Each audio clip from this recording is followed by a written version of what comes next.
நீங்களும் இந்த மாதிரி சூப்பர் சாஃப்டாக ஃப்ளேக்கியாக டேஸ்டியான பரோட்டா செய்யணுங்களா? அப்படின்னா இந்த வீடியோ ஸ்கிப் பண்ணாமல் கடைசி வரைக்கும் பாருங்கள். நான் சொல்கிற ஸ்டெப்ஸை அப்படியே ஃபாலோ பண்ணிக்கோங்க. ஒரு அகலமான பாத்திரத்தில் மாவு கொட்டிட்டு 2 ஸ்பூன் சுகர், தேவையான அளவு உப்பு சேர்த்துட்டு நல்லா மிக்ஸ் பண்ணிக்கலாம். சுகர் பரோட்டாவுக்கு நல்ல கலரை கொடுக்கும், டேஸ்ட்டும் நல்லாயிருக்கும். அப்புறம் 2 ஹோல் எக்கை உடச்சி ஊற்றி நல்லா மிக்ஸ் பண்ணிவிட்டு கொஞ்சம் கொஞ்சமாக தண்ணி ஆட் பண்ணி இந்த மாதிரி நல்லா மிக்ஸ் பண்ணிக்கலாம். நான் இன்றைக்கி பார்த்தீங்கன்னா 1 கிலோ மாவுக்கு 2 எக் யூஸ் பண்ணியிருக்கேன். நீங்கள் எக்குக்கு பதிலாக பால் கூட ஆட் பண்ணிக்கலாம். மாவு ஒன்று சேர்ந்து வந்ததும் பாத்திரத்தில் இருந்து எடுத்து இந்த மாதிரி ஒர்க் ஸ்பேஸ்க்கு மாற்றி நல்லா உருட்டி இழுத்து இழுத்து பிசையணுங்க. இழுத்து இழுத்து பிசைஞ்சால் தான் மாவோட ஸ்ட்ரெச்னஸ் வந்து அதிகமாகும். இந்த மாதிரி சாஃப்டாக வந்ததும் எகைன் 4 ஸ்பூன் எண்ணெய் ஊற்றி அதே மாதிரி இழுத்து இழுத்து பிசையணும். இந்த அளவுக்கு மாவு சாஃப்டாக இருக்கணுங்க. பட் தொட்டு பார்க்கும்போது கையில் ஒட்டக்கூடாது. மாவு காயாமல் இருக்க மேலே நல்லா எண்ணெய் போட்டு 30 மினிட்ஸ் ஊற வைக்கணும். 30 மினிட்ஸ்க்கு அப்புறம் பார்த்தீங்கன்னா மாவு இப்படி தான் இருக்குங்க. இழுத்தா நல்லா எலாஸ்டிக் மாதிரி வரும்.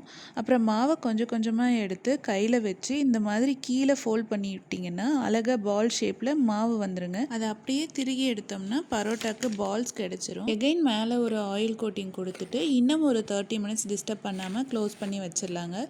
30 மினிட்ஸ் அப்புறம் ஒரு பாலாக எடுத்து மேலே ஆயில் அப்ளை பண்ணிவிட்டு சப்பாத்தி தேய்க்கிற மாதிரி நல்லா தேய்ச்சிக்கலாங்க. பரோட்டாவில் பெரிய வேலையே மாவு விசிறது தாங்க. இந்த ட்ரிக்கை மட்டும் கற்றுக்கிட்டா இந்த ஸ்டெப்பை ரொம்ப ஜாலியாக பண்ணிடலாம். ஃபஸ்ட்டு லெஃப்ட் ஹேண்டோட கட்டை விரல் மேலே, மற்ற 4 ஃபிங்கர்ஸும் கீழே இருக்கணுங்க. நெக்ஸ்ட்டு ரைட் ஹேண்டுக்கு அப்படியே ஆப்போசிட்டு 4 ஃபிங்கர்ஸும் மேலே, கட்டை விரல் மட்டும் கீழே பிடிச்சிட்டு லெஃப்ட் ஹேண்டை ஃபஸ்ட்டு தூக்கணும். நெக்ஸ்ட்டு ரைட் ஹேண்டை மேலே இந்த மாதிரி அப்படியே மாவை சுற்றி சுற்றி பண்ணணுங்க.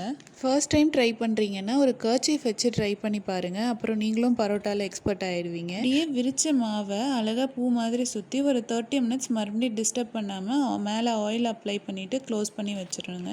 30 மினிட்ஸ்க்கு அப்புறம் ஒரு பாலாக எடுத்து சப்பாத்தி தேய்க்கிற மாதிரி தேய்ச்சி தோசைக்கல்லில் போட்டு 2 பக்கமும் நல்லா அழுத்தி விடணுங்க. நம்ம ஆயில் போட்டு உள்ளே நல்லா அழுத்தி விட்டால் தான் உள்ளே இருக்க மாவும் நல்லா வெந்து வரும்.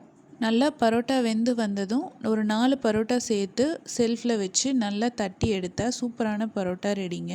இதுக்கு சைடிஷாக சிக்கன் குழம்பு, தயிர் பச்சடியும் வச்சு ஒரு பைட் எடுத்து பாருங்கள், சொர்க்கங்க. ட்ரை பண்ணி பார்த்துட்டு எப்படி இருந்துச்சுன்னு மறக்காமல் சொல்லுங்கள். இந்த மாதிரி இன்ட்ரெஸ்டிங்கான ரெசிபீஸ்க்கு லைக் அண்ட் ஃபாலோ பண்ணிக்கோங்க. தேங்க்யூ ஃபார் வாட்சிங்.